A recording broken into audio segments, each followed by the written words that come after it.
She came back to California to be our executive director, and I'd like you to welcome her, Carmen Balber.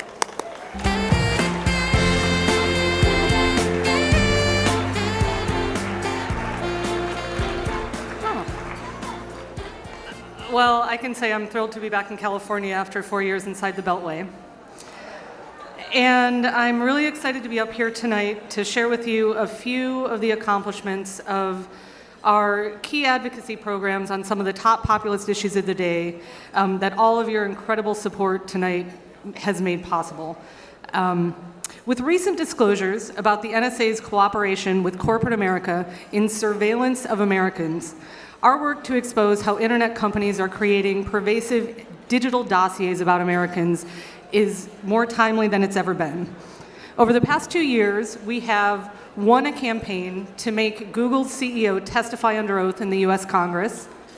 We brought a troupe of mimes to track that same CEO's every move around the halls of Congress to illustrate that the tracking that companies do online of consumers is creepy. It's called stalking when it's done in the real world. And we successfully pressured all 4 major internet browsers to give consumers the option to say, "Do not track me online." We also have the first opportunity in decades, as Bob began to speak about, to come up with real solutions to the patient safety crisis in California.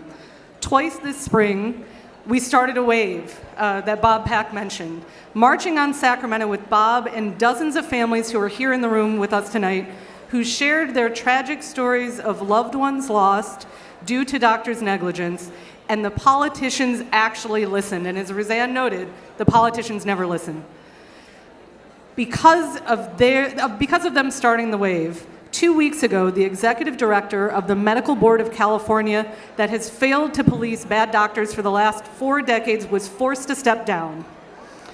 And for the first time in California history, after we called on lawmakers to shut down that board for good because they weren't doing their job to protect the public, a bill was introduced to close its doors if it doesn't commit this year to protecting the public from bad doctors, taking bad doctors off the streets.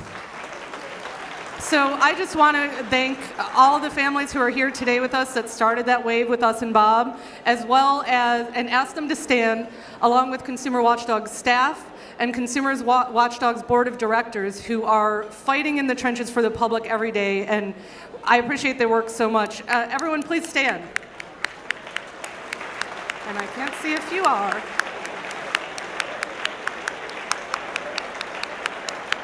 Thank you all, everyone, your amazing work. And finally, I want to introduce a video about the environmental project that we started a year ago. Our investigations revealed a regulator who was so deep in the pockets of the companies it was supposed to be regulating that it had allowed a dirty battery recycler in Vernon to operate since the 1980s without a required permit. That company was pouring arsenic and lead into the water and threatening hundreds of thousands of Californians. After our expose, that company was finally shut down by this regulator that hadn't acted in several decades. That's just the start of the story of the failures of California's Department of Toxic Substances Control and our campaign to clean the agency up. So I'll ask them to roll the video now, and the video will tell you the rest of the story.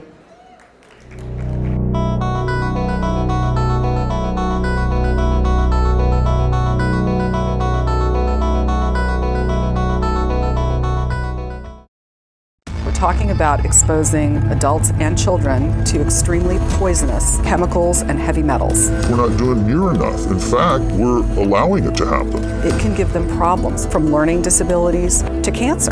People are getting sick, people are dying. Are you saying ultimately all of our health is at risk? The mismanagement of hazardous waste could threaten any Californian in virtually any community.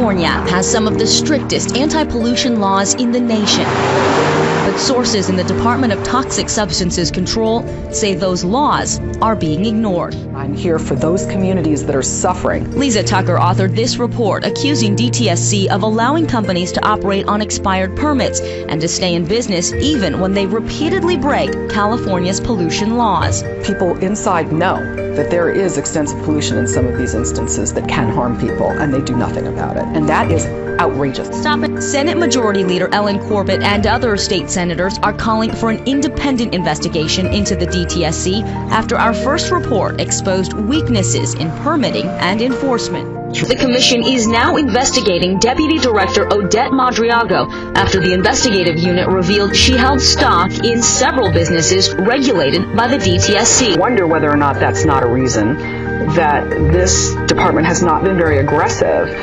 in regulating refineries. At the very least, it is certainly a conflict of interest. Consumer advocate Lisa Tucker filed a formal complaint with FPPC over Madriago's investment. It means that the public cannot trust the regulators to be doing a proper job. 6 weeks after our investigation prompted 2 separate state probes into the DTSC and Madriago's investments, she has resigned. It's a real glimmer of hope. This longtime DTSC employee first spoke out to NBC Bay Area to expose department leadership for putting polluters ahead of the public. DTSC was really flailing in terms of its priorities. Having something like this come out, a major network, really got their attention. It actually drove change within the organization.